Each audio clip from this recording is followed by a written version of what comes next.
नमस्कार दोस्तों, मेरा नाम है अंशुमन नायक और आप सभी का बहुत बहुत स्वागत है इंडियन डिफेंस न्यूज के डिफेंस टॉक सीरीज में,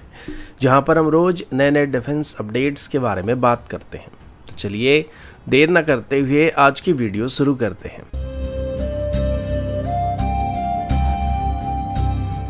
आज की पहली अपडेट ताइवान और भारत की तरफ से है और अभी हम बात करने वाले हैं भारत के एक ऐसे इंडिजिनस सिस्टम के बारे में जिसके डिमांड अभी सिर्फ भारत तक ही सीमित नहीं रहा है। सोर्सेज के मुताबिक ताइवान की तरफ से भी ऑफिशियली भारत के D4 एंटी ड्रोन सिस्टम को खरीदने का रिक्वेस्ट किया जा रहा है। ये वही D4 सिस्टम है जो DRDO ने डेवलप किया है और जिसका प्रोडक्शन अभी भारत इलेक्ट्रॉनिक्स लिमिटेड और जेन टेक्नोलॉजी के थ्रू किया जा रहा है। अभी जो खास बात सामने आई है वो ये है कि ये सिस्टम रिसेंटली भारत और पाकिस्तान के बीच हुई कॉन्फ्लिक्ट में इस्तेमाल किया गया था, जिसमें इसने काउंटलेस चाइनीज ओरिजिन और टर्किश ओरिजिन ड्रोन्स और लॉयटरिंग मुनिशन जैसे प्लेटफॉर्म को सक्सेसफुली न्यूट्रलाइज किया था और अभी टेक्निकली एक बैटल प्रूवन सिस्टम बन चुका है, जिस वजह से ताइवान अभी इसको भारत से खरीदने की कोशिश कर रहा है। ताइवान इन सिस्टम को अपनी एयरवेज की सुरक्षा के लिए डिप्लॉय करना चाहता है और किसी भी फ्यूचर कॉन्फ्लिक्ट में ताइवान को चाइनीज ड्रोन का सामना करना ही पड़ने वाला है, जिस वजह से सिस्टम उसके लिए काफी जरूरी होने वाला है। इसके साथ ही ताइवान को DRDO ने अपना लेटेस्ट 30 किलोवाट स्टैंडर्ड की laser based direct energy weapon system को भी दिखाया था, जिसको इंडियन आर्मी प्रोक्योर करने वाली है।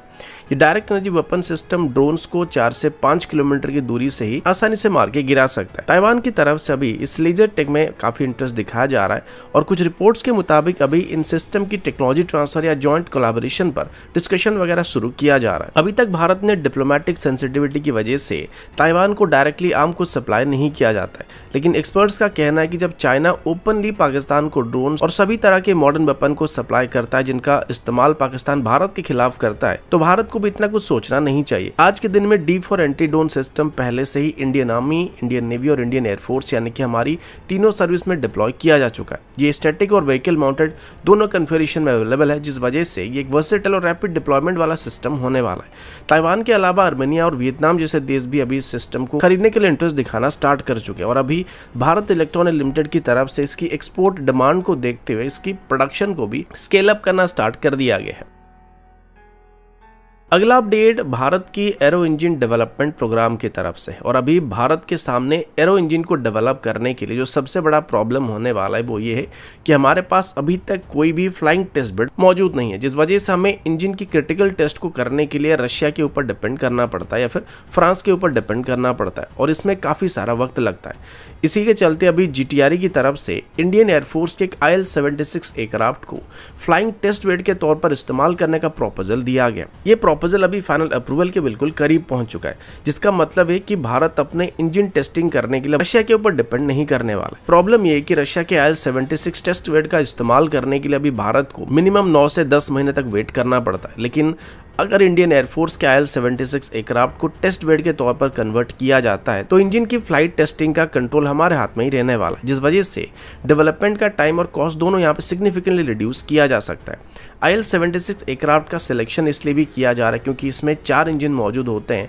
और एक इंजन सही तरीके से काम नहीं भी करता है तो कोई फर्क नहीं पड़ता है, जिस वजह से इसमें इजीली एक इंजन को रिप्लेस करके नया इंजन टेस्ट किया जा सकता है। फ्लाइट के दौरान नए इंजन की रियल वर्ल्ड डाटा कलेक्ट किया जा सकता है, जो कि इंजन की थ्रस्ट आउटपुट, वाइब्रेशन इश्यू और रिलायबिलिटी जैसे पैरामीटर के लिए काफी जरूरी होने वाला है। तो अगर भारत को खुद के एरो इंजन को डेवलप करना है तो हमारे पास खुद की फ्लाइंग टेस्ट बेड होना काफी जरूरी है, वरना आगे चल के भी हम टाइम पर एरो इंजन को डेवलप करने में सक्षम नहीं होने वाले और ये गलती हम कावेरी इंजन के साथ पहले से ही देख चुके हैं। सोर्सेज के मुताबिक इंडियन एयरफोर्स इस प्रपोजल को एक्सेप्ट करने के मूड में है और अपने फ्लीट में से एक ओल्डर IL-76 एयरक्राफ्ट को भी फ्लाइंग टेस्ट बेड के तौर पर असाइन करने का प्लान किया जा रहा है।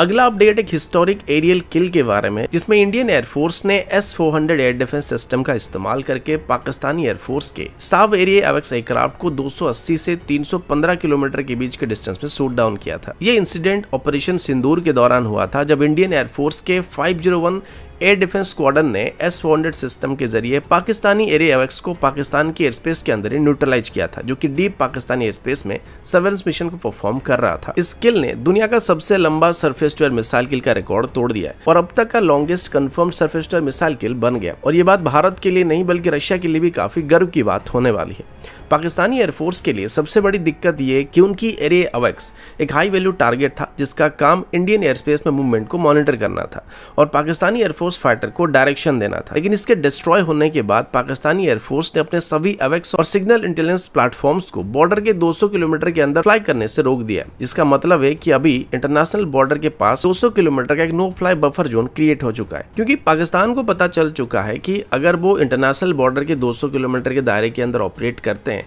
तो वो भारत के S-400 सिस्टम के स्ट्राइक रेंज में आ जाएंगे, जिनको खास करके अवेक्स टाइप की बड़े साइज के एयरक्राफ्ट या high value target easily evade नहीं कर सकते हैं। और पाकिस्तान के लिए बहुत ही बड़ी नेगेटिव पॉइंट होने वाली, क्योंकि अभी अगर उनके अवेक्स इंटरनेशनल बॉर्डर के 200 किलोमीटर अंदर से ऑपरेट करते हैं तो वो इंडियन एयर स्पेस में होने वाली मूवमेंट को सही तरीके से मॉनिटर नहीं कर सकते, जिस वजह से भारत की तरफ से लॉन्च किए जाने वाले एयर ऑपरेशन के बारे में उनको क्लियर पिक्चर नहीं मिलने वाली। और अभी S-400 के साथ ये जो नो फ्लाई जोन क्रिएट किया जा रहा है, ये फ्यूचर कॉन्फ्लिक्ट में भी गेम चेंजर बनने की उम्मीद किया जा रहा है। और अब पिक्चर थोड़ा क्लियर भी हो रहा है कि किस वजह से भारत की तरफ से पाकिस्तान के इतने सारे एयरबेस पर बिना कोई मेजर पाकिस्तानी एयरफोर्स के रेजिस्टेंस के टारगेट किया गया था, क्योंकि उस समय भारत की तरफ से इंटरनेशनल बॉर्डर के आसपास एक 200 किलोमीटर का नो फ्लाई जोन को मेंटेन किया जा रहा था, जिस वजह से पाकिस्तानी एयरफोर्स के एयरक्राफ्ट इंटरनेशनल बॉर्डर से काफी दूर रहकर ऑपरेट कर रहे थे। और इस वजह से इंडियन एयरक्राफ्ट जो थे वो बॉर्डर के करीब जाके अपने स्टैंड अप मिसाइल को लॉन्च करके वापस आ गए थे।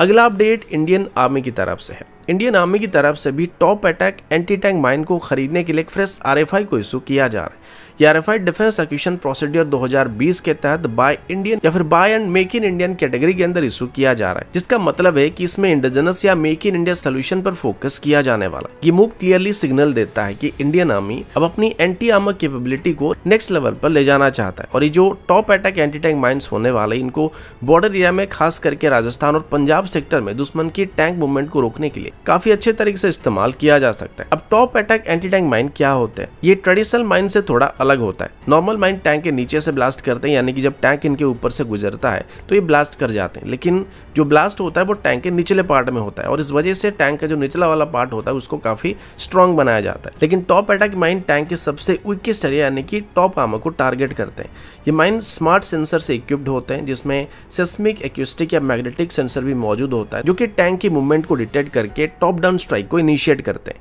जिससे ब्लास्ट का इंपैक्ट काफी ज्यादा लीथल बन जाता है। और यही फीचर इन्हें मॉडर्न मेन बैटल टैंक्स और आर्मर्ड व्हीकल के खिलाफ एक हाईली इफेक्टिव वेपन बनाने वाले हैं। इस RFI के थ्रू इंडियन आर्मी ने इंडियन मैन्युफैक्चरर से टेक्निकल स्पेसिफिकेशन, प्रोडक्शन कैपेबिलिटी और डिलीवरी टाइमलाइन मांगी है, और जो वेंडर रग्ड टेरेन में डिप्लॉयबल, मॉड्यूलर और हाई क्वालिटी सिस्टम को ऑफर करने वाला है, उन्हें प्रेफरेंस मिलने की उम्मीद किया जा रहा है। इस डील में अभी Bharat dynamic limited, Tata advance system और कुछ और इंडियन प्राइवेट प्लेयर पार्टिसिपेट करने की उम्मीद भी किया जा रहा है, जो कि पहले से ही इंडिजिनस मुनिशन और माइन सिस्टम पे काम कर रहे हैं।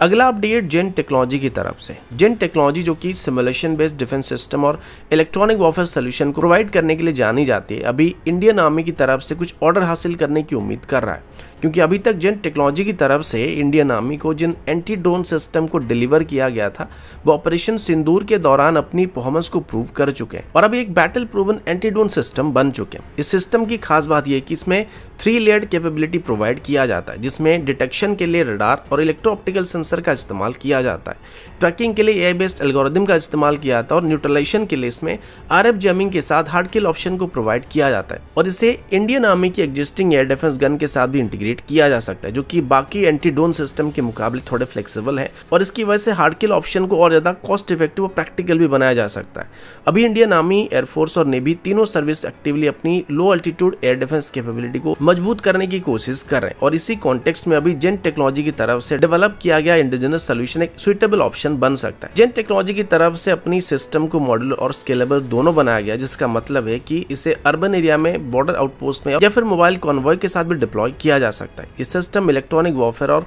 Real time data fusion technology का भी इस्तेमाल करता है, जिससे इसको किसी भी तरीके के ऑपरेशनल थिएटर में इस्तेमाल किया जा सकता है। तो दोस्तों अभी के लिए इतना ही, मिलता हूँ आपसे अगले वीडियो में, तब तक के लिए जय हिंद, वंदे मातरम।